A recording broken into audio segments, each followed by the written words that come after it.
वज़ीर-ए-आज़म Shahid Khaqan Abbasi army chief general Qamar Javed Bajwa सां गॾु एसएसजी हेडक्वार्टर चराट जो दौरो कयो, जॾहिं त बचाव वारो वज़ीर खुरम दस्तगीर ख़ान बि साणनि गॾु हो। वज़ीर-ए-आज़म शाहिद खाकान अब्बासी एसएसजी हेडक्वार्टर्स में शहीदनि जी यादगार ते हाज़िरी भरी ऐं गुलनि जी चादर चाढ़ी। ISPR मूजिबि वज़ीर-ए-आज़म खे एसएसजी जी सलाहियतुनि ऐं कारकर्दगी बाबति ब्रीफिंग पिणु ॾिनी वई आहे।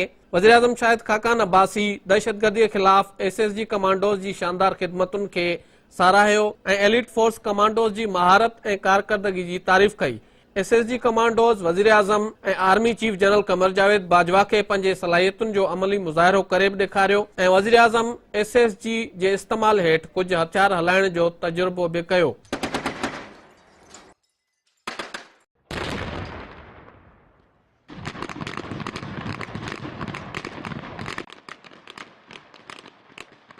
उन मौक़े ते वज़ीर-ए-आज़म शाहिद खाकान अब्बासी चयो त एसएसजी जूं सभ खां वधीक कुर्बानियूं आहिनि ऐं ॾुखे वक़्त में उहा फोर्स सभ खां पहिरियों पहुचंदी आहे। हर मुश्किल घड़ी में एसएसजी ही सबसे पहले जाती है और सबसे ज्यादा कुर्बानियां भी एसएसजी की हैं। हुन चयो त एसएसजी जूं कुर्बानियूं उहे आहिनि जेकी मंज़र आम ते न ईंदियूं आहिनि, पर संदन कमांडोज़ जूं कुर्बानियूं फ़ख्र लाइक़ आहिनि। लेकिन ये वो शहादतें हैं, वो दास्तानें हैं जो शायद कभी मंजर आम पे ना आ सकें, जो हमेशा हमारे लिए बाइस इफ्तिखार होगा, इस मुल्क के लिए भी और हम सब के लिए। संदसि चवणु हो त कारगिल खां सवात ताईं पाक फौज जी मेहनत रंग लातो आहे, जॾहिं त ऑपरेशन ज़रबे अज़ब में एसएसजी जी मेहनत नज़र अचे थी। वज़ीर-ए-आज़म शाहिद खाकान अब्बासी चयो त दुनिया संदन एसएसजी जी तारीफ़ करे थी।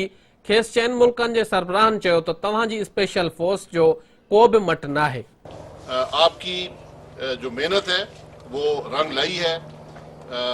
कारगिल से लेकर स्वात तक ज़रबे अज़ब में तमाम जो ऑपरेशन हुए हैं उनमें आप रात की मेहनत नज़र आती है, आपकी कुर्बानियाँ नज़र आती हैं।